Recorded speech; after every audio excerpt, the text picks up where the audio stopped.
ये राशि शब्द का मतलब क्या होता है? राशि मतलब भंडार, राशि मतलब खान। अरे हम आप सब लोगों में तो क्षणिक मृदुता होती है भाई, कितनो मीठो आदमी है, मीठो बोले। अरे ये तो बड़े सरल हैं, ये तो बड़े सहज हैं, पर हम जैसे सरल सहजों में भी कभी कभी आप उसके बहुत निकट जाके देखोगे ना, तो कभी कभी उसमें भी क्रोध दिख जाएगा, कभी कभी उसमें भी रोष दिख जाएगा, कभी कभी उसमें भी आक्रोश दिख जाएगा, जो अब सरल सहज दिखता है। पर हमारी किशोरी जी कैसी हैं? कभी रोष करें ही ना है, वो तो राशि हैं। मैं एक जगह कथा में कह रहे हो कि हमारी श्री जी कैसी हैं, ललिता विशाखा की हैं, तुम तो चेंटियों ना डरे, और उनकी तो बहुत दूर की बात है। कोई ऐसी प्रसंग था, मुझे याद नहीं आ रहा, कि श्री जी कहें कि श्याम सुंदर मुंह से डरे हैं, मोह या बात की बड़ी चिंता है कि ये मोह से डरे हैं। तो ललिता विशाखा बोली कायकू? बोले देखो ये खूब सहजता से लीला करें अपनी, जैसे ही मैं कुंज में आऊं ये बड़े असहज से रह जाएं, ये तुरंत अपनी अपनी कारी कमरी उठा के ऐसे बिछा देंगे, वंशी को भीतर धर लेंगे, नृत्य आदि करनों ने थोड़ा धीमो कर देंगे, नेत्र थोड़े से नीचे कर लेंगे, ऐसे असहज से रह जाएं, मुंह को ऐसा लगे जो मुझे डरे। तो ललिता विशाखा बोली कछु ना डरे तुम ते, कृष्ण डरनो तो बहुत दूर की बात, तुम ते चेंटियों ना डरे। हे श्यामाजू, जब आप चले ना, तो जब कोई व्यक्ति चले तो चेंटी भागे इधर उधर कि भाई हम पे पाम नहीं धर दे, पर जब हमारी किशोरी चले ना, चेंटी स्थिर है जा, बोले धर दे, क्योंकि पता है ऐसे कोमल चरण हैं कि श्री जी चरण धर के भी चली जाए, चेंटी मरे ना है, वाको आनंद आ जा, आहा ऐसे कोमल चरण मुझको प्राप्त है। ऐसी हमारी मधुर श्री किशोरी जी। तो राशि, श्री ध्रुवदास जी कहते हैं कि किशोरी जी कैसी हैं? बोले राशि हैं, भंडार हैं, मृदुता की कृपालुता की राशि है।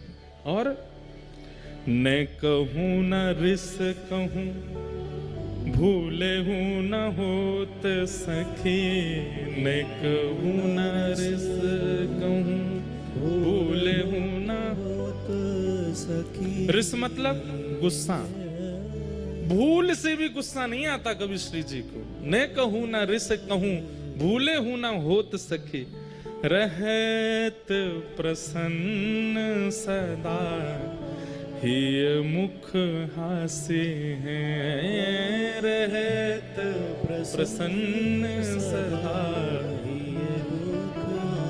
और ऐसी सुकुमारी प्यारी, प्यारे जू की प्राण प्यारी, ऐसी सुकुमारी प्यारी, प्यारे जू की प्राण प्यारी, ऐसी सुकुमारी प्यारी, लाल जू की प्राण प्यारी, ऐसी सुकुमारी प्यारी, लाल जू की प्राण प्यारी। हे धन्य धन्य धन्य ते जिनके उपासे हैं, धन्य धन्य धन्य ते जिनके उपासे हैं। हित ध्रुव और सुख जहाँ लखी देखियत, हित ध्रुव और सुख जहाँ लखी देखियत, सुनियत जहाँ लगी सब दुख पासे हैं, सुनियत जहाँ लगी सब दुख पासे हैं। ऐसी हमारी श्यामा जी बड़ी कृपा करें, और उनकी कृपा इस उत्सव के रूप में हमको प्राप्त हुई है। साल भर में भैया हमारी खूब कथाएं रही हैं, सब जगह जा रहे हैं, पर कृपा युक्त कथा तो कोई कोई होवे, और ये कृपा से मिली वही कथा है, ये हमारे लिए भी कृपा युक्त कथा है।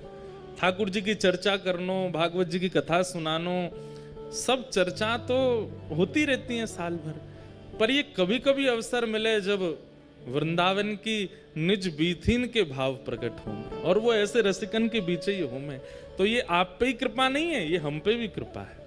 श्री जी की बड़ी कृपा है, जो गिरिराज जी की तलेटी में हम आप सब लोग मधुर भाव श्रवण कर रहे हैं, सुनवे के काजे एकत्रित हुए हैं। आज विलंब तो बहुत है गयो, लेकिन आप सबके मुखमंडल को देख के परेशानी लग नहीं रही है हमको।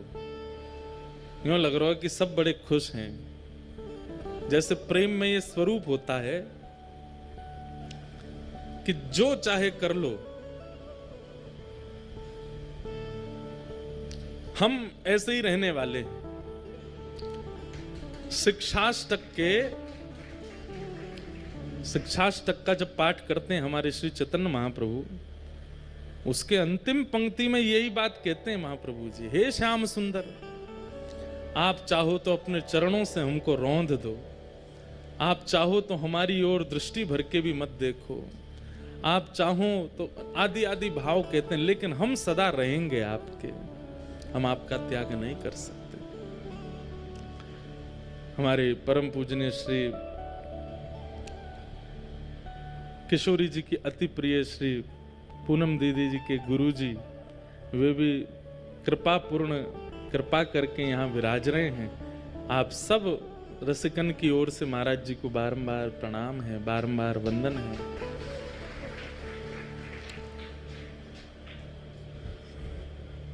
अब क्या कहें, हम पे तो इतने सारे भाव हैं मन में कहवे के। हमारी पूनम दीदी को घर भी या पे हमने कब्जा कर लियो है। पहले तो भी बता के आ जाते, अब तो बिन बताए ही आ जाए हम। आज बिना बताए पहुंच गए, और हम तो फिर भी चलो पहुंच गए, थोड़ा बहुत तो पता चल गई। हमारे लाल जी तो बिना बताए पहुंच गए। लाल जी तो सवेरे ही पहुंच गए, जब द्वार पर गाड़ी आई तब सबन ने पता चली, अरे लाल जी आ गए। वहां से हमने भी कोई ऐसा संदेश नहीं भेजो कि लाल जी आ रहे हैं।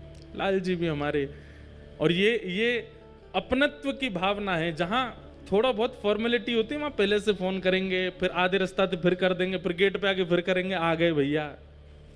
लेकिन जहां पे प्रेम भाव रहे ना, वहां तो निकलते ही बतावे ना है कि हम आ रहे हैं, सीधे पहुंच जावे। तो ऐसे हमारे लाल जी बिन बताए पहुंच गए आज। और दीदी बोले आज तो ऐसा कियो, कोई नहीं, मैं भी मथुरा, कोई सब इधर उधर, और लाल जी आ गए। मैंने की तो यही तो ठाकुर जी प्रेम प्रस्तुत कर रहे हैं आपके प्रति, बिन बताए आए हैं। और या ऐसा कह दो सरप्राइज दे के आए हैं। तो प्यारे लाल जी ने बड़ी कृपा करी आज प्रथम दिन है बंधुओं।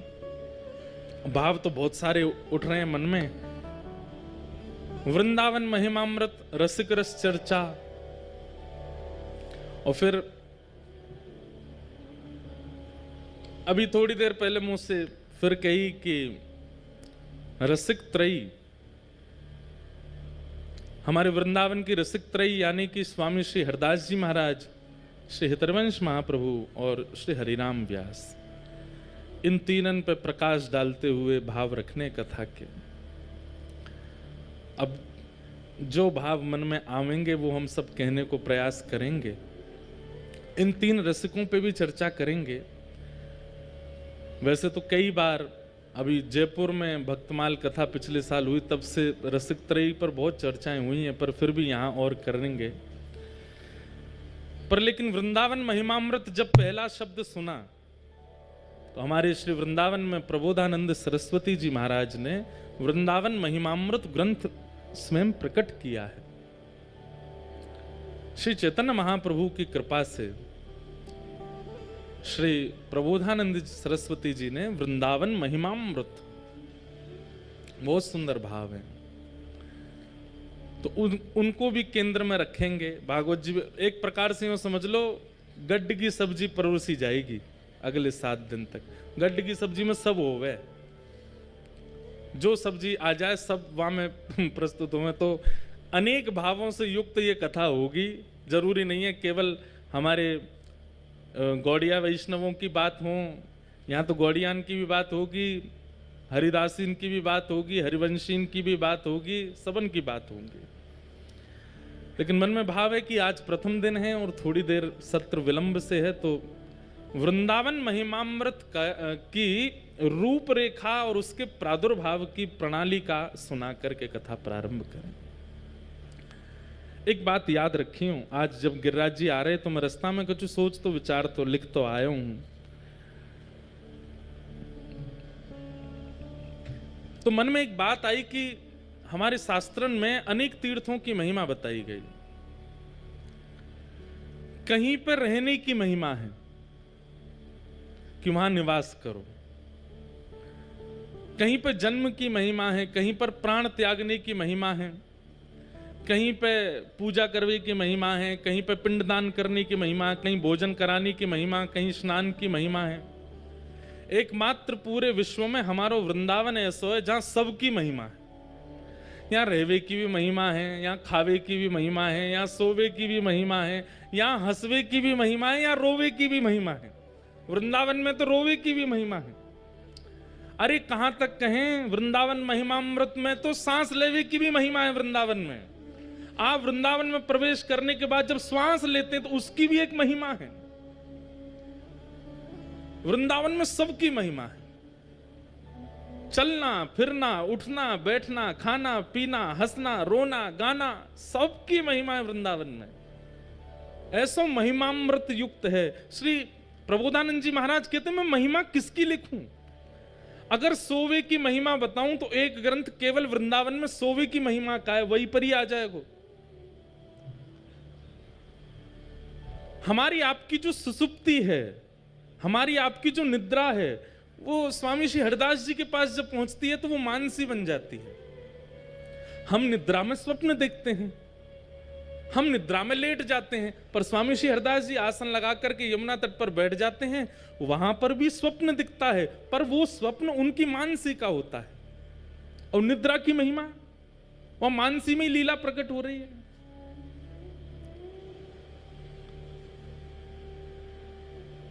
हितवंश महाप्रभु खावे की महिमा बता रहे हैं, महाप्रसाद की महिमा बता रहे हैं वृंदावन में। चैतन्य महाप्रभु विरह की महिमा बता रहे हैं। बोले वृंदावन जाओ तो विरह में रहो, वृंदावन जाओ तो नेत्रों से अश्रुपात नहीं हुए। राधा रमण जी का दर्शन करके, राधा वल्लभ जी का, अरे भैया सूखे नेत्रन से यदि दर्शन कर रहे हो तो समझो अभी भक्ति प्रस्फुटित नहीं हुई है चित्त में। नेत्र गीले हों ठाकुर जी जब सामने हो, और जब तक गीले ना हो तब तक नाम त्यागो मत, तब तक गुरु सेवा छोड़ो मत, जब तक ठाकुर जी सामने आए नहीं और नेत्र गीले। अरे सामान्य बालक कुछ दिन विदेश नौकरी करके आता है तो मां के नेत्र सजल हो जाते हैं। पति 5 दिन के बाद यदि पत्नी से मिले तो पत्नी के नेत्र सजल हो जाते हैं। हमारा मित्र 2-2.5 महीना बाद हमको मिले तो हमारे नेत्र प्रेम से सजल हो जाते हैं। लेकिन कभी वृंदावन आकर के और श्री वृंदावन में प्रवेश करना तो बहुत दूर की बात है, राधा रमण जी के सामने जाके नेत्र सजल नहीं हुए। राधा वल्लभ जी को सूखे नेत्रों से देखे आए हम। इसका मतलब क्या है? अभी भक्ति प्रस्फुटित नहीं हुई है, अब केवल आडंबर कर रहे हैं हम बाहर का। वृंदावन में विरह की महिमा है, महाप्रभु जी कहते हैं। तो वृंदावन कैसा है? बोले यहां सबकी महिमा है, और उन सब महिमाओं का वर्णन करते हैं हमारे श्री प्रबोधानंद जी। इसलिए बहुत ध्यान से सुनिएगा कथा। यहां पर वृंदावन में अपराध क्या है, वृंदावन में प्रेम क्या है, वृंदावन में भाव क्या है, वृंदावन में योग क्या है, वृंदावन में जप क्या है, वृंदावन में सिद्धि क्या है, वृंदावन में प्रसाद क्या है, वृंदावन का नियम क्या है, सब बताया है। पूरा कहना तो बहुत असंभव है, पर कुछ कुछ सूत्र हम रोज सुनाएंगे, इसलिए ध्यान से सुनिएगा। एक बात, अब दूसरी बात।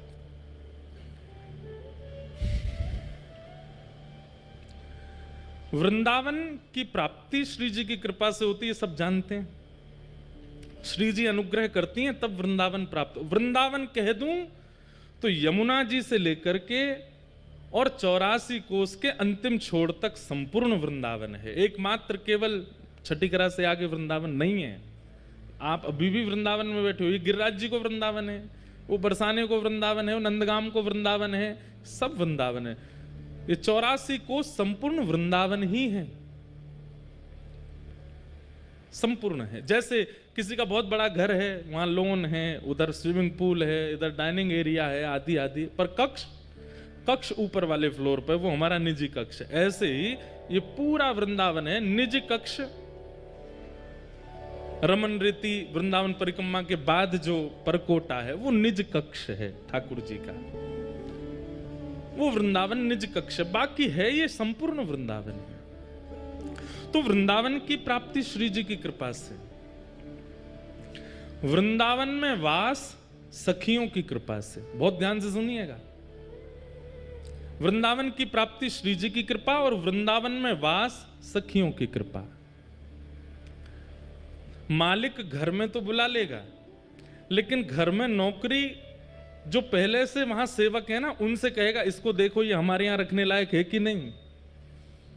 तब वे सेवक देखेंगे, बोलेंगे नहीं इसमें आलस ज्यादा है, इसमें ये ज्यादा है, आदि बड़ी हमारे काम का नहीं है, तो फिर मालिक निकाल देता है। घर में श्री जी तो बुला लेंगी, लेकिन फिर सब सहचरी इनसे कहेंगी देखो जी यहाँ रहवे लायक है कि नहीं है।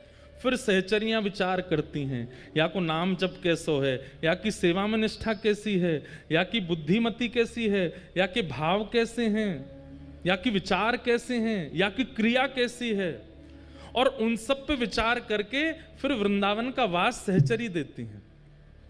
लेकिन तीसरी बात सबसे बड़ी है, वास श्री जी दे देंगी, वृंदावन प्रवेश श्री जी दे देंगी, वास सहचरियां दे देंगी, लेकिन वृंदावन समझ में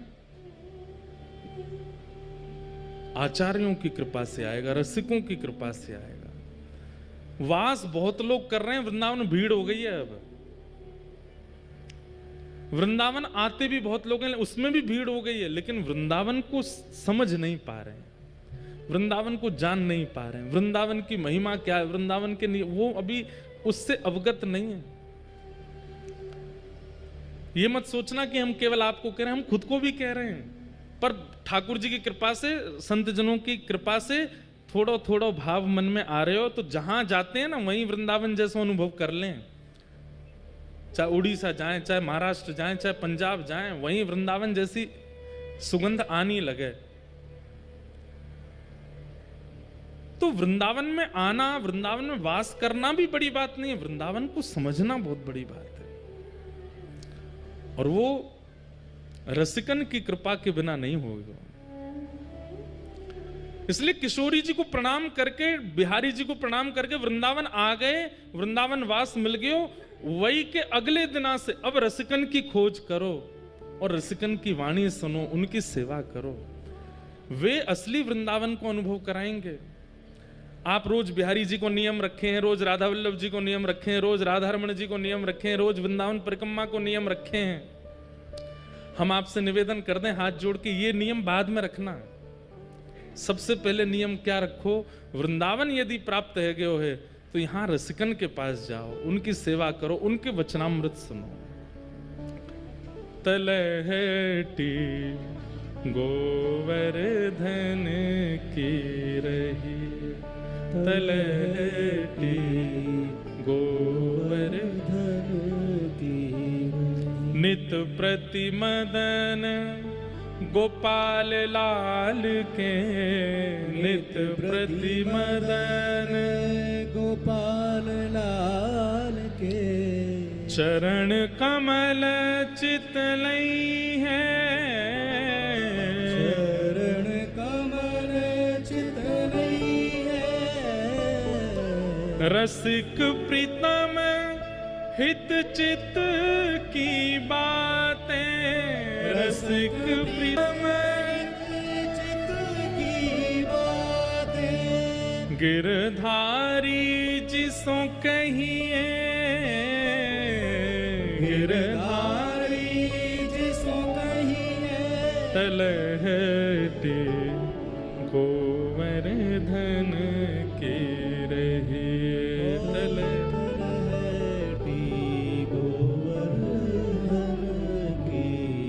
श्री हरि राय महाप्रभु, जिनकी उनकी छाप के पदों में शब्द मिलेगा रसिक प्रीतम। हमारे वल्लभ कुल के महाराज जी, उनकी जितने भी पद हैं उनमें ये उनकी छाप है, रसिक प्रीतम। इन्हीं का पद है, नैनन में ही राखूं पिया तो है, तुमरी एक रोम की छवि पर जगत वार सब लाखूं, रसिक प्रीतम संगम की बातें काहू सो नहीं भाकूं। तो बात क्या है?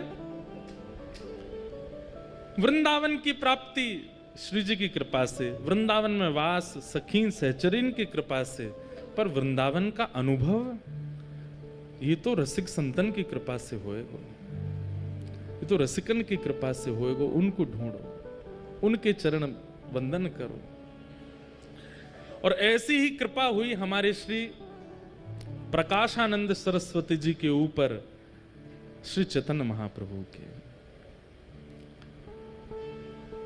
महाप्रभु चैतन्य अपने संन्यास वेश के बाद दक्षिण यात्रा पर गए थे, और दक्षिण में हमारी संप्रदाय की प्रथम पीठ श्रीरंगम तिरुचि में जो है, तिरुचिरापल्ली में, वहां महाप्रभु जी विराज रहे थे। वहां पर ठाकुर जी पौढ़ानाथ शेषनाग पर पौड़े हैं। कभी कभी हम प्राचीन संतों की बातें सुनते हैं तो मन में एक भाव आता है, कितनी संप्रदायों में समरसता है। और आजकल देखो महाराज जी, आजकल लोग हमको ही डांटते हैं, आप श्री वैष्णव हो, आप हरिदासियों की बात क्यों करते हो मंच से, आप हरिवंशियों की बात क्यों करते हो, आप गौड़ियाओं की बात क्यों करते हो। क्यों ये सब भाव आते हैं? प्राचीन काल के आचार्यों के भाव सुनो, कहीं भी उनमें ऐसा मतभेद नहीं है कि ये हैं इनसे हमने सब एक दूसरे के संग। अब हरिराम व्यास जी, वो तो स्वामी श्री हरदास जी के पास इतने विराजमान रहते, जबकि स्वयं हितवंश महाप्रभु के अनुयायी। अपने पुत्र को तो दीक्षा ही उन्होंने स्वामी जी से दिलवाई। एक प्रसंग आता है कि स्वामी जी, हितवंश महाप्रभु, रूप सनातन गोस्वामी आदि आदि ये सब लोग गिरिराज जी आए, यहाँ पर 56 भोग हुए थे, तो श्री गोसाई विठलनाथ जी ने 56 भोग में सबको आमंत्रित किया, सारे रसिक जन यहाँ पर आए। अभी हम प्रसंग सुन रहे हैं कि श्री चैतन्य महाप्रभु रामानु संप्रदाय के हमारे श्री वैष्णव मंदिर में दर्शन करने के लिए गए। तो पहले इतनी समरसता थी संप्रदायों में, आचार्यों में, अब पता नहीं क्यों मतभेद होता जा रहा है, और ये अच्छा नहीं है। देखिए, आपको अगर भगवत प्राप्ति आपका उद्देश्य है तो फिर ये इस प्रकार के पक्ष विपक्ष में मत रहिएगा। हम श्रेष्ठ हैं, वो अश्रेष्ठ हैं, हमारे यहाँ ऐसा, उनके यहाँ ऐसा, वो नहीं करना चाहिए, ये नहीं सुनना चाहिए, ऐसा नहीं। सबके भाव रखो। चैतन्य महाप्रभु दक्षिण गए, श्रीरंगम श्री रंगनाथ भगवान पौढ़ानाथ उनके आंगन में खड़े हैं महाप्रभु चैतन्य। और जैसे ही कपाट खुले, महाप्रभु जी की स्थिति ऐसी थी, अभी हम जगन्नाथपुरी के पास राउल केला से कथा करके आए हैं, तो महाप्रभु जी के भाव अभी तक चित्त में हैं। महाप्रभु जी की स्थिति ऐसी थी कि कोई कृष्ण कह भर दे, नेत्रों से अश्रु नहीं प्रकट होते थे। कहते हैं अश्रुओं की पिचकारी निकलती थी नेत्रों से, और वो जिस पे पड़ जाती थी उसके चित्त में भी कृष्ण प्रेम प्रकट हो जाता था। ऐसे महाप्रभु,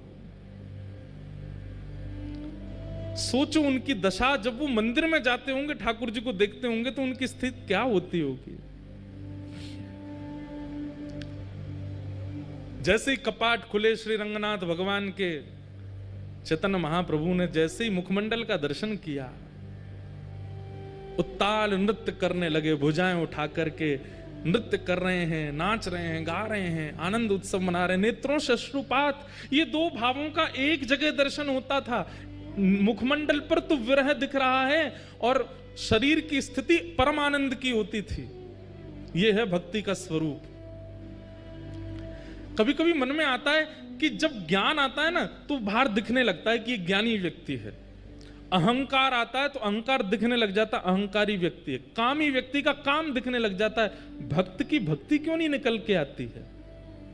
उस भक्त की भक्ति उसके रोम रोम में प्रकट क्यों नहीं होती है, जैसे महाप्रभु जी की होती थी?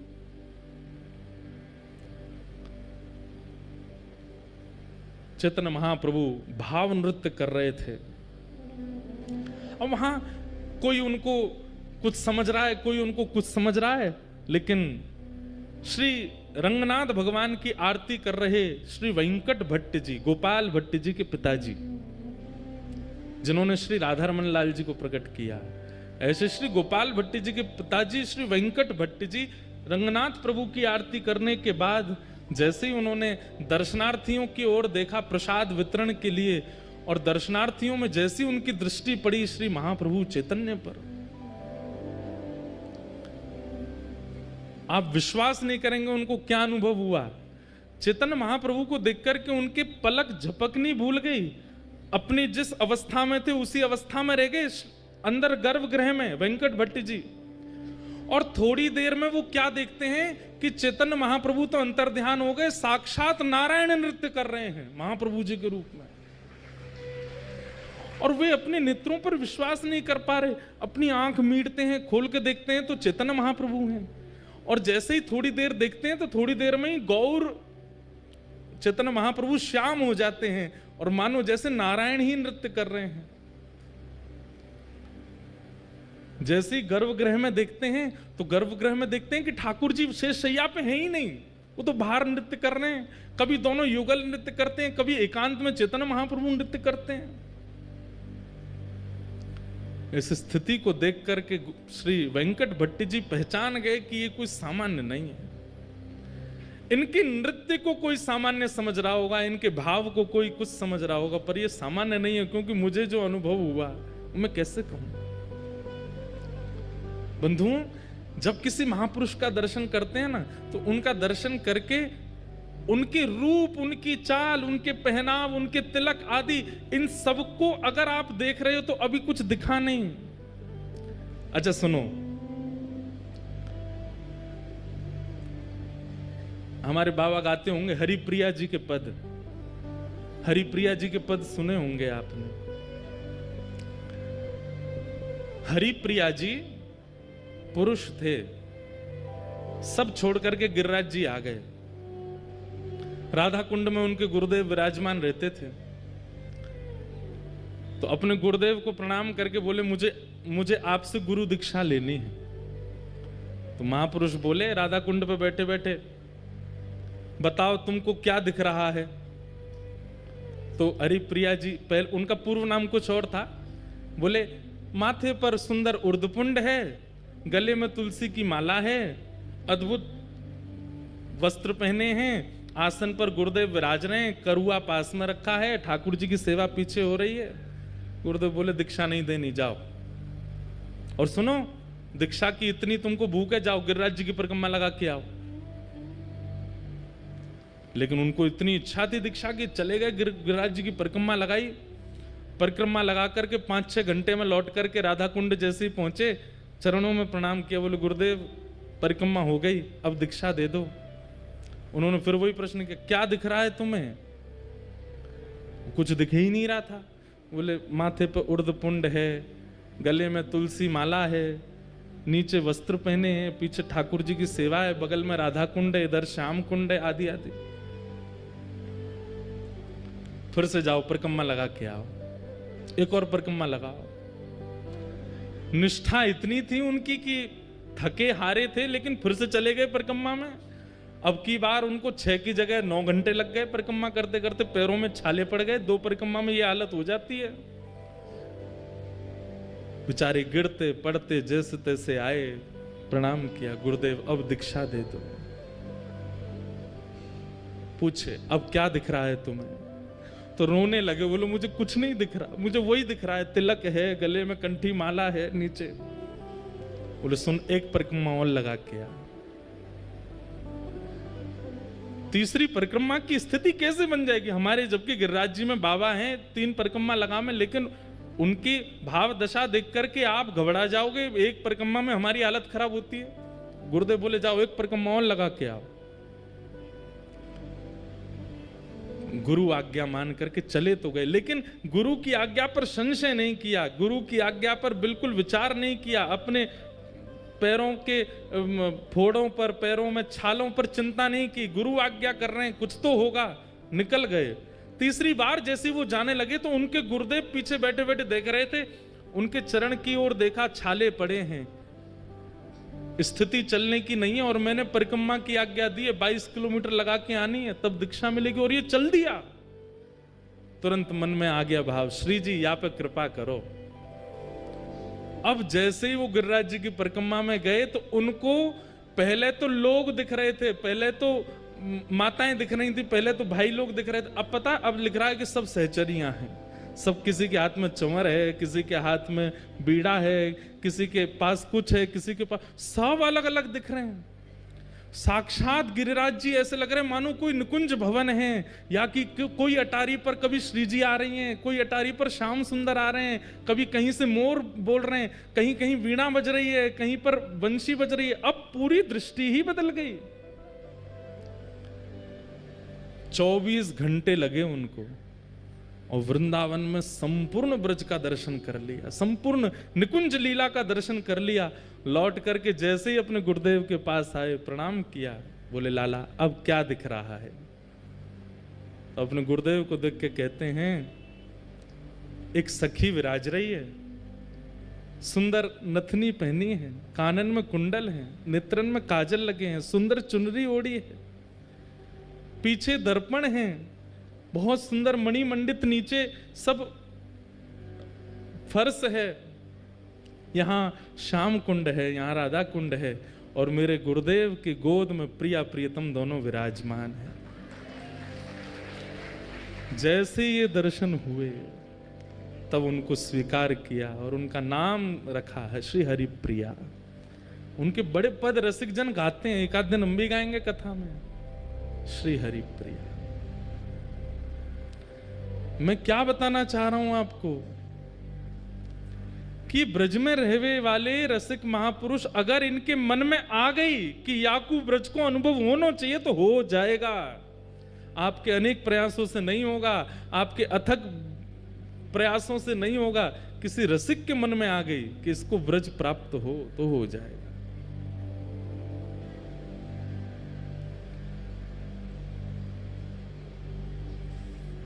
और उसके लिए उनका रूप, उनका श्रृंगार, उनका चंदन, उनका तिलक, उनके वस्त्र वो सामान्य नहीं दिखेंगे, उसमें कुछ अद्भुतता का अनुभव होगा। और जब तक वो अद्भुतता नहीं दे, जबरदस्ती की मत देखियो, कोई महापुरुष जा रहे हैं तुम जबरदस्ती दे, ये तो देखो नथनी पहन के जा रहे हैं, कानन, जबरदस्ती नहीं देखना है। आपकी दृष्टि पड़ी और अपने आप दृष्टि में कुछ ऐसा भाव है, जरूरी नहीं सहचरी भाव में ही दिखें, किसी अन्य भाव में भी दिख सकते हैं। और तब तक वो भाव प्रकट नहीं होगा जब तक आपका साधन, आपका सेवा, आपकी रसिकन की संग ये सुदृढ़ नहीं होगी, तब तक ये दर्शन नहीं होगा। हम आप सब तो सही बताएं, जबरदस्ती बस आ गए वृंदावन में, हम लोगों को अनुभव है ही नहीं रहे होने की भी। गोपाल भट्ट जी के पिताजी वेंकट भट्ट जी ने महाप्रभु जी को देखा। श्री रंगनाथ भगवान की निज सेवा करने वाले वेंकट भट्ट जी बाहर आए और आकर के हाथ जोड़ के कहा, आप कौन हैं? मैं जब से आपको देख रहा हूं मेरे नेत्र आपसे हट नहीं रहे। आप में एक दैवी आकर्षण है जो मुझे खींच रहा है अपनी ओर। मैं नित्य नारायण की सेवा करता हूं, मेरा उनके प्रति जो ध्यान रहता है वैसा ध्यान मेरा आज तक किसी व्यक्ति विशेष के प्रति हो ही नहीं सकता, पर मुझे जैसी भावना उनमें लगती वैसी आप में लग रही है। आप कौन है? तब महाप्रभु जी ने अपना परिचय दिया। बोले हम अभी विरक्त वेश में हो गए हैं और दक्षिण दर्शन करने के लिए आए, तो यहां पहुंच गए। वेंकट भट्ट जी ने निवेदन किया, बोले कि आप बस एक कृपा कर दीजिए, क्या कहाँ रहेंगे यहाँ पर? कोई निवास स्थान? बोले अभी तो कुछ नहीं। बोले हमारे घर चलिए ना, वहीं विराजिएगा, हम पर कृपा कर देना। ये वृंदावन महिमामृत की रूपरेखा बता रहे हैं, कैसे निर्माण हुआ वृंदावन महिमामृत। चैतन्य महाप्रभु वेंकट भट्ट जी के घर गए।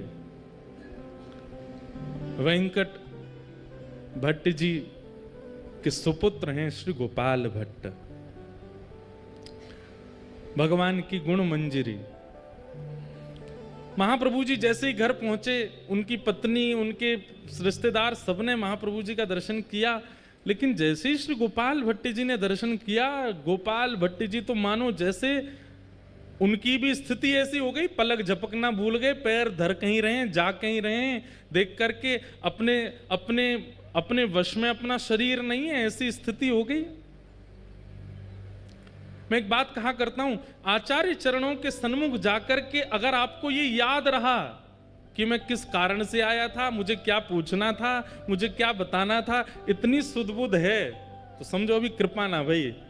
विस्मृति हो जाए, भूल गए सब, तब समझो कि हां अब दर्शन भये महापुरुष के।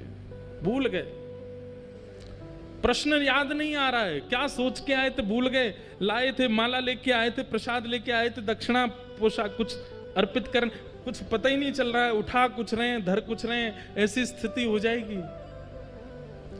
गोपाल भट्ट जी छोटे से हैं, अभी ज्यादा आयु नहीं है, लेकिन महाप्रभु जी को देख करके उनकी स्थिति ऐसी हो गई कि बस यही मेरे सब सर्वस्व है। इस सर्वस्व की भावना उनके प्रति प्रकट हो गई। महाप्रभु जी का एक वैष्णव भाव से जैसा सम्मान होना चाहिए, पूरे परिवार ने किया, माला पहनाई, चंदन लगाया, पोशाक उड़ाई, चरण धोए, सबने चरणामृत पिया।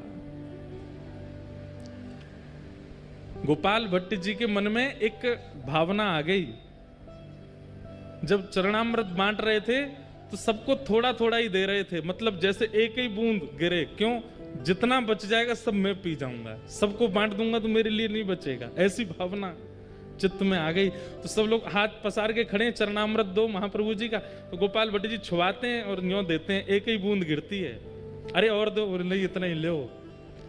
और जैसे सब में बांट दिया, पता चली सब हो गया, जितना बचा सब पान कर गए स्वयं ही। आहा,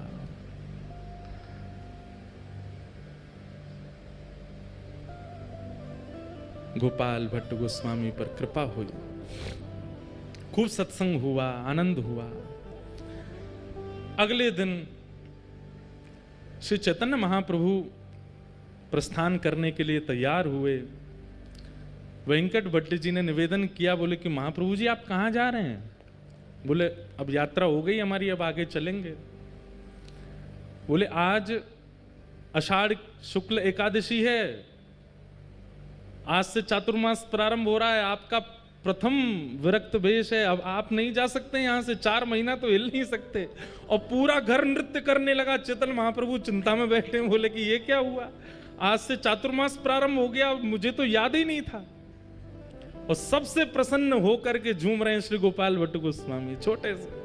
बोले तो हम पर कृपा करने के लिए ऐसा योग बना है कि आप भूल गए और वो दिन आ गया कि अब आपको यहीं रहना पड़ेगा। महाप्रभु जी बोले कैसे बताऊं कि गोपाल भट्ट तुम गुणमंजरी हो, तुम ही वृंदावन में श्री राधा रमण जी को प्रकट करोगे। और राधा रमण प्रकट करता पर 1-2 दिन 4 दिन की कृपा नहीं, यहाँ तो 4 महीना एक रसिक, एक महापुरुष की कृपा होगी, दृष्टि होगी, आस्वादन होगा, संग मिलेगा, तभी तो श्री गोपाल भट्ट जी प्रकट करेंगे। श्री गोपाल भट्ट की हृदय वेदना प्रगट्यो शाले ग्राम, रूप सुधा को खान हमारो श्री राधा रमण जी। इतनो प्यारो ठाकुर मिलो है, क्योंकि महाप्रभु जी की। और देखिए कृपा भी कहां, दक्षिण में जाकर के श्री वेंकट भट्ट जी के यहां रंगनाथ मंदिर के पुजारी के घर के बालक के ऊपर। वृंदावन स्वयं चुनता है, आप वृंदावन को नहीं चुनते। वृंदावन को अगर आपको चुनना होगा तो आपको रसातल से ले आया जाएगा कि आओ भाई वृंदावन में रहो, तुम वृंदावन के हो। महाप्रभु जी 4 महीने वहां विराजे। वेंकट भट्ट जी के छोटे भाई थे, उनका नाम था प्रबुद्ध भट्ट। वे बहुत पहले ही घर परिवार छोड़ के सन्यास आश्रम उन्होंने ग्रहण कर लिया था। परम विद्वान, परम ज्ञानी, और काशी में विराजमान थे।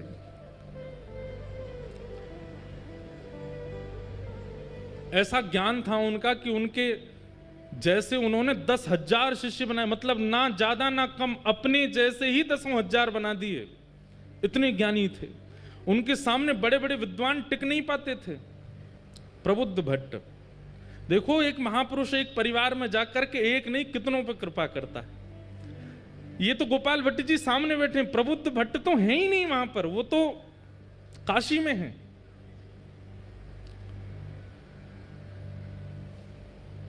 कभी कभी अपने घर की पूछते थे क्या चल रहा है घर पर, तो उन्होंने पूछताछ करी, भैया हमारे दक्षिण में हमारे परिवार में सब आनंद मंगल है। कोई गया था दक्षिण से, उसने जाकर के बताया, बोले महाराज आनंद मंगल, आपके यहाँ तो वेद पाठ आदि सब बंद हो गए, आपके यहाँ पे नित्य पूजा आदि यज्ञ हवन होम होते थे सब बंद हो गया, अब तो एक ही चीज होती है। बोले क्या? भुजा उठा के हरि हरि बोलो, हरि हरि बोलो, सब प्रेम से बोलो, हरि बोलो, ये सब होता है।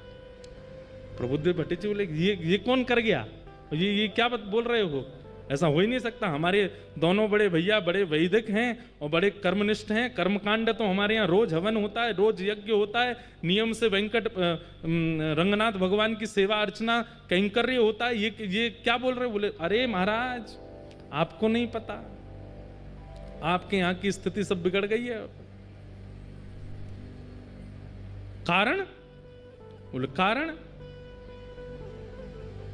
कोई कृष्ण चैतन्य महाप्रभु हैं, वो पहुंच गए। कहते हैं उनको देखते ही प्रेम प्रकट हो जाता है चित्त में, उनको देखते ही भाव प्रकट हो जाता है। उन्होंने जाकर के आपके परिवार के ऊपर ऐसा टोना किया है, सब एक तरफ धर के केवल और केवल हरिनाम संकीर्तन करते हैं। ये सुनकर के प्रबुद्ध भट्ट जी को बड़ा क्रोध आया। बोले इसकी जानकारी बताओ तो मुझे, कौन है चैतन्य कृष्ण? उनके बारे में सब बताया। बोले कि अभी जगन्नाथपुरी में विराज रहे हैं और महाराज इनके ऊपर ऐसी शक्ति है, ऐसा टोन। अब ये तो देखो आज भी होता है, ये आज भी होता है। हमारे चित्र विचित्र बाबा गाते हैं, लोग बाग झूमते हैं, आनंद करते हैं, तो चार लोग बैठ के यूं भी कहते होंगे ये कुछ पी के आते हैं जो इनकी आवाज ऐसी आ जाती है, ये कुछ खा के आते होंगे ऐसा जो इनके स्वर ऐसे हो जाते हैं। हमारी पूनम दीदी जब गाती हैं तो भाव में नेत्रों से आंसू गिरने लगते हैं, उसमें भी लोग बाग बोले जबरदस्ती रोती हैं, इनके भाव नहीं आ रहे हैं, जबरदस्ती। लोग बाग बोलते हैं, लोग बोलना बंद नहीं करेंगे। आप भाव से राधा रमन जी के मंदिर में जाके नृत्य करने लग जाओ, उधर नचकैया खड़ो है, नाच रहो है, ठाकुर जी के आगे भी मान नहीं रहे हो, यहीं पे नाच रहो है। आजकल हमारे लिए भी बन नहीं है बातें, तो क्या ये तो जब महाप्रभु जी को नहीं छोड़ा, जब मीराबाई को नहीं छोड़ा लोगों ने, तो फिर ये हम तो कहाँ नेक से बालक हैं, हमको कैसे छोड़ दें? और ये भी कृपा है आपके लिए। चार लोग यूं कहें पाखंड है तब समझो कि हाँ बढ़िया है, ये भक्ति के आसपास सिक्योरिटी गार्ड तो भी आ गए।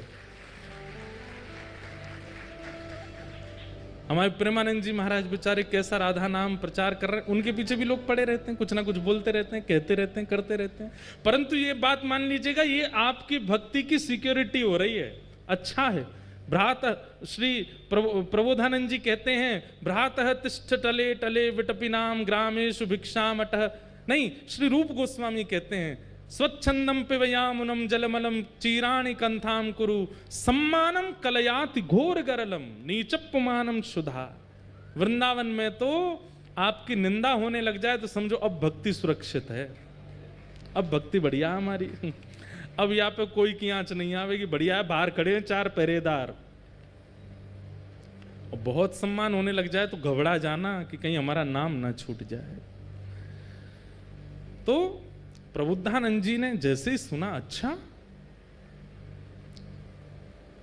प्रकाशानंद नाम हो गया था उनका, प्रकाशानंद जी ने जैसे सुना, अच्छा इसने मेरे घर जाकर के सबको, बोले हमारा वो गोपाल भट्ट उसकी क्या स्थिति है, वो तो बालक है, वो तो ठीक है, उसको बुला दो। बोले उसकी तो पूछो ही मत, वो तो दिन रात रोते रहते हैं। बोले दिन रात? बोले ठाकुर जी को नहीं, चैतन्य महाप्रभु को याद करके रोते हैं।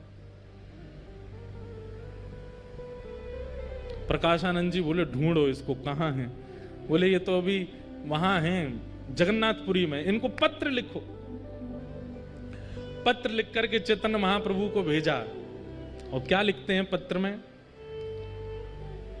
अरे चैतन्य, ना कोई नाम, ना कोई सम्मान, ना कोई उपाधि, चैतन्य।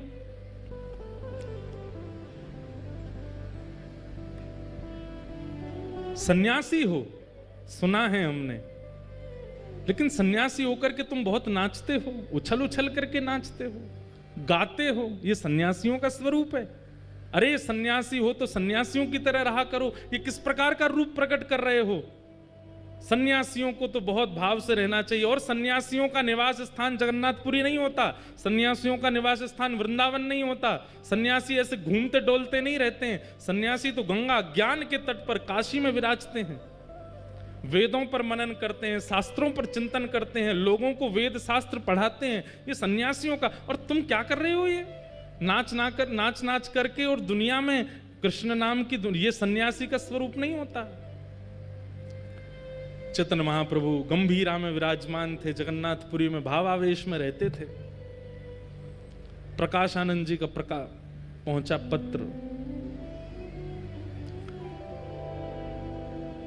पत्र पढ़कर के शिष्यगण सब सुनाने लगे। और जैसे ही उसमें भाव सुने, इतना आक्षेप सुना, अपने बारे में इतनी निंदा सुनी, महाप्रभु जी प्रसन्न हो गए। जय हो, जय हो, जय जगन्नाथ। महाप्रभु जी की बड़ी कृपा, महाप्रभु जी का बड़ा अनुग्रह है। अरे भैया आज तो उत्सव होना चाहिए, लड्डू बांटो, लड्डू बांटो। अच्छा है। जय हो, हमारे गोपेश बाबा की जय। गौ माता की पूरे ब्रजमंडल में और पूरे भारतवर्ष में सेवा के प्रकल्प को लेकर के खूब महाराज जी सजग रहते हैं।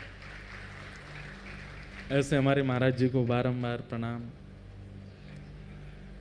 क्या बता रहा था मैं? सुनो सुनो, इधर देखो, क्या बता रहा था मैं? हैं? हाँ, पत्र आया, लड्डू बांटो, रबड़ी बांटो। और सब के जितने महाप्रभु जी के अनुयायी थे सब बोलने लगे, आप तो महाप्रभु हैं, पर हमको कितनी पीड़ा हो रही है ये पत्र पढ़ के। कोई आपके विषय में इतना बुरा भला बोल रहा है और आप इतने आनंद में हो। महाप्रभु जी बोले, नहीं नहीं, ये रक्षा है, ये भक्ति की रक्षा है, ये भाव की रक्षा है, ये हमारी सेवा की रक्षा है। ये रक्षा तो होती रहनी चाहिए। अच्छा है। मैं बहुत दिन से प्रयास कर रहा था, विचार कर रहा था, इतने प्रेमी ही प्रेमी मिल रहे हैं, कोई हमको निंदा करने वाला नहीं मिल रहा। बहुत अच्छा, ठाकुर जी ने चुन के भेजा। ये पत्र संभाल के हमारे कक्ष में रखो। ऐसे महाप्रभु जी। लेकिन उनके परम शिष्य स्वरूप दामोदर दास जी बोले, इसका उत्तर तो मिलेगा। महाप्रभु जी आप शांत रहिए, हम उत्तर भेज दे। बोले नहीं, उत्तर में कुछ ऐसा नहीं, ऐसा कुछ नहीं लिखेंगे, आपको पढ़वा के ही भेजेंगे। और उन्होंने उत्तर में क्या लिखा? हे प्यारे सखा, आपने जो बात कही कि सन्यासी को काशी में रहना चाहिए, गंगा के तट पर रहना चाहिए, शिव की आराधना करनी चाहिए, वेद वेदांतों का नियम पाठ करना चाहिए, आदि आदि। बोले आप जिन शिव की आराधना करते हैं, उन शिव के मस्तक पर जो गंगा है ना, वो महाप्रभु जगन्नाथ जी के चरणों से ही प्रकट होती है। श्री कृष्ण के चरणों से ही प्रकट होने वाली गंगा है, जिसके तट पर काशी विराजमान है। आप तो उस गंगा के तट पर रहते हैं जो ठाकुर जी के चरणामृत है। हम तो जगन्नाथपुरी में महाप्रभु जी के संग ही रहते हैं। जिनके चरणों से गंगा निकली, हम उनके साथ रहते हैं। और आप काशी की इतनी महिमा बता रहे हो कि काशी में मुक्ति मिलती है, सन्यासियों को रहना चाहिए, आदि आदि। वहां पर महादेव कान में मंत्र बोलते हैं काशी में। ऐसा कहते हैं मणिकर्णिका पर अगर संस्कार हो जाए किसी का, तो जीवन में उसने कितने भी पाप किए हों, महादेव उसके कान में राम तारक मंत्र बोलते हैं, उसकी सीधे भगवत प्राप्ति होती है। काशी में अंतिम संस्कार की बड़ी महिमा है। बोले वहां महादेव भी कान में आकर के राम कृष्ण का ही नाम बोलते हैं। तो इसलिए सन्यासी अगर काशी में ना रहे तो इसमें कोई दिक्कत नहीं है, वो तो साक्षात कृष्ण के साथ रहते हैं। ऐसा करके पत्र भेज दिया। लेकिन निंदा करने वालों को उत्तर देने से वो निंदा करना बंद नहीं करते, और ज्यादा करते हैं। प्रकाशानंद जी बोले, जानते नहीं है मैं कौन हूं और मुझे उत्तर दे रहे हैं, रुक जाओ मैं इनको बताता हूं। प्रकाशानंद जी पत्र लिखते हैं, हे चैतन्य, ऐसे ही बोलते, मैंने सुना है तुम दाल भात खाते हो, उसमें घी डाल डाल के खाते हो, छेना पोड़ा खाते हो, रसगुल्ला उड़ाते हो, महाप्रभु जगन्नाथ जी के 56 भोग बनते हैं, ये सन्यासी का भोजन है? सन्यासी तो एक समय पाता है, सन्यासी को तो ऐसे रहना चाहिए, सन्यासी तो आसन नहीं रखता, सन्यासी अपने भवन नहीं बनाता, सन्यासी ऐसे नहीं करता, आदि आदि सब बात बोल दी। बोले तुम तो नृत्य करते हो, ठुमक ठुमक के नाचते हो, उछल उछल के कीर्तन करते हो ठाकुर जी का, और 56 भोग उड़ाते हो। अरे तुम जानते हो वशिष्ठ ऋषि, तुम जानते हो कैसे कैसे सन्यासी परंपरा में हुए, उन्होंने भोजन प्रसाद त्यागा, तब जाकर के ठाकुर जी का भजन किया। और इतना होने के बाद भी उनके जीवन में विषयों ने कहीं ना कहीं आक्रमण कर दिया, और तुम तो महाप्रसाद पाते हो। और जगन्नाथपुरी में तो एकादशी भी नहीं होती है, वहां तो चकाचक स्कंद पुराण में आकंठ पाना चाहिए एकादशी के दिन। बोले इतना प्रसाद पाकर के, इतने 56 भोग पाकर के तुम सन्यास धर्म का निर्वहन कर ही नहीं सकते हो। ऐसा हो ही नहीं सकता कि विकार और विषय तुम्हारे चित्त में ना आते हों। ये पाखंड बंद करो, ऐसा करके पत्र लिख दिया। चैतन्य महाप्रभु के पास पत्र आया। महाप्रभु जी किसका पत्र आया? बोले प्रकाशानंद सरस्वती, गोपाल भट्टी जी के चाचा जी। क्या लिखा? अरे ये तो मेरे परम प्रिय हैं, इन्होंने क्या लिख के भेजा जरा बताओ तो। सब शिष्यों में होड़ लगी, इनके सामने पढ़ना ही नहीं है, कुछ उल्टा ही लिख के भेजा होगा। महाप्रभु जी बोले बैठो यहीं पर, यहीं पढ़ के सुनाओ क्या लिखा है। पढ़ के पूरा बताया, ये लिखा है, ये लिखा है, ये लिखा। महाप्रभु जी और खुश हो, बोले लड्डू बंटवाओ, रबड़ी बंटवाओ, 56 भोग लगवाओ, आज भक्ति की और रक्षा हो रही है। अब नियम की रक्षा हो, पहले भक्ति की रक्षा, अब नियम की रक्षा हो रही है, अब सन्यास धर्म की रक्षा हो रही है। भैया इनका पत्र जब जब आए मेरे को जरूर सुनाना। लेकिन शिष्यों ने कहा ये अच्छा नहीं है, ये तो गलत बोल रहे, उत्तर तो देंगे। उत्तर में लिख करके भेजा, महाराज जंगल का राजा शेर मांस खाता है, हिरणों को खा जाता है, इतना मांस भक्षी होता है, पर कहते हैं साल में एक बार सहवास करता है बस। ऐसा दूषित भोजन करने वाला, और काम पर इतना विजय उसका। और वहीं वृक्षों पर रहने वाले ये पक्षी जो तिनका खाते हैं, दाल खाते हैं, उड़द सूखे सूखे कंकड़ खा जाते हैं, सूखे सूखे ये सब खा करके अपना पेट भरते हैं, और इनके काम में कभी भी कटौती नहीं होती, महाकामी होते हैं। आप यदि आहार से जीवन यापन की बात कर रहे हैं तो फिर सारे विषय शेर में होने चाहिए थे, लेकिन वो तो काम पर विजय प्राप्त करके बैठा है। और ये सारे पशु पक्षी सारे बड़ा अल्प आहार लेने वाले, इन पर काम पर विजय नहीं है, इस पर क्या कहेंगे आप? जब ये पत्र लिख करके भेजा तो प्रकाशानंद जी तो और ज्यादा आग बबूला हो गए। अपने शिष्यों से बोले इसको पकड़ करके काशी लेके आओ, इस चैतन्य को मैं बताता हूं, ये मेरे सामने तो आया। बंधुओं एक बात सुनिएगा, सब साधन कर लीजिए जीवन में, लेकिन उस साधन का अहंकार नष्ट करने की सामर्थ्य केवल और केवल प्रेम लक्षणा भक्ति में है। अगर प्रेम लक्षणा भक्ति जीवन में नहीं है और आपका नाम जब 2 लाख पहुंच गया है, अभिमान आएगा। प्रेम लक्षणा भक्ति जीवन में नहीं है और हर एकादशी गिरिराज जी की परिक्रमा करते हो तो उस परिक्रमा का अभिमान आएगा। सेवा का अभिमान सामान्य अभिमान से ज्यादा भयानक है। कई लोगों को सेवा का अभिमान हो जाता है, हम इतना नाम जप करते हैं, हम ऐसी सेवा करते हैं। अरे हमको कई बार मन में भाव आता, इतनी कथा कर रहे हैं, धुआंधार यहां से वहां भागते ही रहते हैं। अगर प्रेम लक्षणा भक्ति चित्त में होगी तो अपनी सेवा का अभिमान नहीं होगा। प्रेम लक्षणा भक्ति तो दैन्यता लाती है, दीन बनाती है, सरल बनाती है, सहज बनाती है। प्रकाशानंद जी के पास सब कुछ है, लेकिन भक्ति नहीं है, प्रेम नहीं है। उनको वेद वेदांत कंठस्थ याद हैं, जहां से जब चाहे उस श्रुति का पाठ शुरू कर देते हैं, लेकिन प्रेम भक्ति नहीं। लेकिन कृपा तो इन पर करनी है, और वो समय आया ये पत्रों से आदान प्रदान तो बहुत दिनों तक चलता रहा, बहुत निंदा करने लगे सब जगह महाप्रभु जी की। लेकिन एक बार समय आया, क्या? महाप्रभु जी काशी पधारे और तपन मिश्र नाम के एक भक्त थे, उनके यहां महाप्रभु जी विराजमान थे।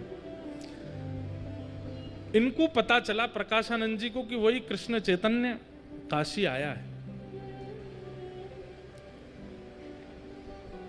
बोले इसको कैसे भी करके मेरे सामने ले आओ। ये मेरे सामने आया नहीं और मैंने अपने वेद वेदांतों के बाणों से इसका पर्दाफाश कर दूंगा। ऐसे ऐसे बात। अब सोचो कितना घनघोर वैष्णव अपराध इनसे बन रहा है। वैष्णव अपराध के दो ही निधान हैं। पहला निधान तो बहुसंख्या में वैष्णव यदि क्षमा कर दें तो वैष्णव अपराध दूर होगा, या जिसके प्रति वैष्णव अपराध बना है वो क्षमा कर दे तो वैष्णव अपराध दूर होगा। इतना भयानक वैष्णव अपराध बन गया था इनसे। अब महाप्रभु जी को इनके पत्रों से चिंता होती थी। क्या चिंता होती थी कि बोले भैया इनको गति कहां मिलेगी, ये जिस तरीके की भाषा बोलते हैं, जितना अपमान करते हैं, भले ही कुछ नहीं है लेकिन कृष्ण नाम तो बोलते ही हैं, इनकी गति कैसे होगी। अब महाप्रभु जी ने मन बनाया कि मुझे इनसे एक बार तो मिलना है। लेकिन कैसे मिलन हो। तब काशी में एक सन्यासियों की सभा हुई और उस सभा में सब सन्यासी पधारे, सब वेदज्ञ पधारे, सब ज्ञानी पधारे। तभी लोगों ने जाकर के प्रार्थना की महाप्रभु जी से कि आप भी चलो। महाप्रभु जी बोले हम भीड़ में नहीं जाते, सभा में नहीं जाते। बोले नहीं महाप्रभु जी आप चलेंगे, इतने लोगों को दर्शन होगा, चलिए ना। महाप्रभु जी आए। यहां मंच पर बैठे हुए प्रकाशानंद जी को पता नहीं था कि महाप्रभु जी आने वाले हैं। पूछने लगे, बोले भैया विलंब क्यों हो रहा है इतना ज्यादा, इसको सभा को आगे बढ़ाओ। तभी किसी ने कहा, बोले कृष्ण चैतन्य महाप्रभु आ रहे हैं, उनकी प्रतीक्षा हो रही है। प्रकाशानंद जी ने तो अपनी कमर कसी, सिर पर एक पटका सा बांधा, बोले आज आने दो, आज बढ़िया है, इतनी सभा है, सबके सामने इसको आज देखूंगा। हाथ कांप रहे हैं, क्रोध में पैर कांप रहे हैं, आंखें लाल पड़ गई हैं, ताम्रवर्ण हो गया है, कब आएगा कब आएगा, मेरे सामने तो पड़े एक बार। इतने में ही श्री चैतन्य महाप्रभु का आगमन हुआ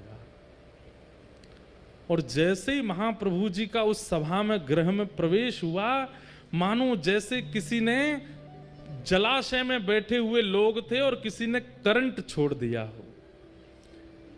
जैसे ही महाप्रभु जी का आगमन हुआ, मानो महाप्रभु जी वहां आए और यहां आगे बैठा व्यक्ति कृष्ण कृष्ण कृष्ण कृष्ण कृष्ण, उसके मुख से नाम ध्वनि प्रकट हो गई।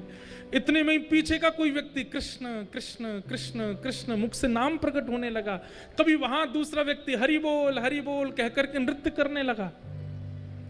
पूरी सभा मानो देखते ही देखते देखते और केवल नाम नहीं प्रकट हो रहा है, नेत्रों से भावाश्रु जल बह रहे हैं, सब भुजा उठा करके नृत्य कर रहे हैं।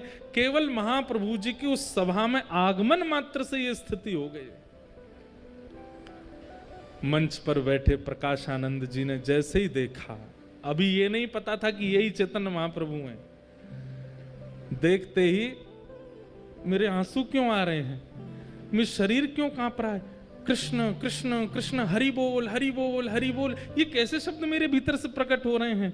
आसपास के अपने बालकों से बोले, तुमको भी मेरे अंदर से कृष्ण नाम सुनाई दे रहा। बोले जी गुरु जी, ये मेरे आंसू क्यों आ रहे हैं, कुछ सभा में हुआ है क्या। तभी कोई कहता है, महाप्रभु कृष्ण चैतन्य आ गए। बंधुओं, विचार करके मन में भाव आता है, जिनकी उपस्थिति मात्र एक पत्थर हृदय के चित्त में भाव प्रकट कर देती है, कैसे महाप्रभु जी रहे होंगे। जिनको पता नहीं है वृंदावन क्या है, जिनको पता नहीं है कृष्ण कौन है, जिनको पता नहीं है युगल उपासना क्या होती है, ऐसे लोग उस सभा में बैठे हैं और महाप्रभु जी के आते ही सबके चित्त में कृष्ण प्रवाहित हो गए। किसी को अपने तन की सुध नहीं है, किसी को अपनी वाणी की सुध नहीं है, सब मानो जैसे एक व्यक्ति के हाथ में सबकी वाणी का कंट्रोल, सबके नेत्रों का कंट्रोल आ गया हो। और महाप्रभु जी दोनों भुजा उठाए, कभी यहां गिरते हैं, कभी वहां गिरते हैं, सब संभालते हुए आ रहे हैं।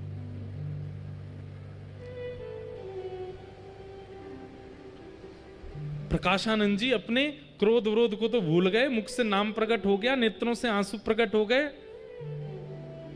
और तभी चेतन महाप्रभु आए और आकर के ऐसे ही नीचे सभा में ही एक जगह ऐसी बना दी लोगों ने। अच्छा, एक बात मैंने पढ़ी कि लोग बाग स्पर्श करने जाते थे महाप्रभु जी का, तो संग में जो उनके गोस्वामी आदि सब रहते थे वो स्पर्श नहीं करने देते थे। क्यों? क्योंकि ऐसी भाव साम्राज्य में रहते थे महाप्रभु जी, अगर किसी ने स्पर्श कर लिया तो वो सह नहीं पाएगा। तो अपने आप ही पहले जगह कर दी, भैया दूर दूर बैठो, इनका स्पर्श मत करना।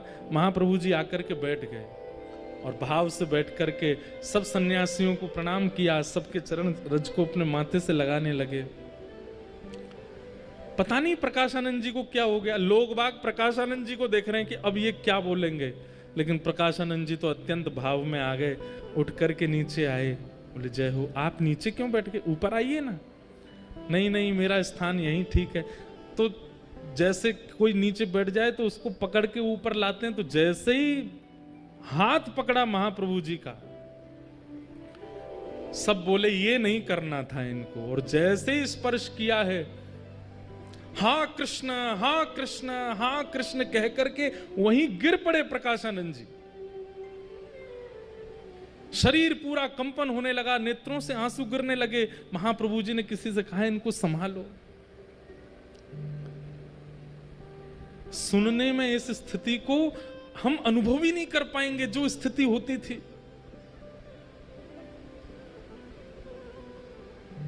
हमारे अष्ट सखा गाते हैं, एक हमारे अष्ट सखाओं में एक सखा हुए, उनका नाम था छीत स्वामी। क्या नाम था? पहले इनका नाम था छीतू पंडा। क्या नाम था? ये बड़े उग्र स्वभाव के और मजाक मतलब संतों की उपहास करना, उनके मजाक उड़ाना।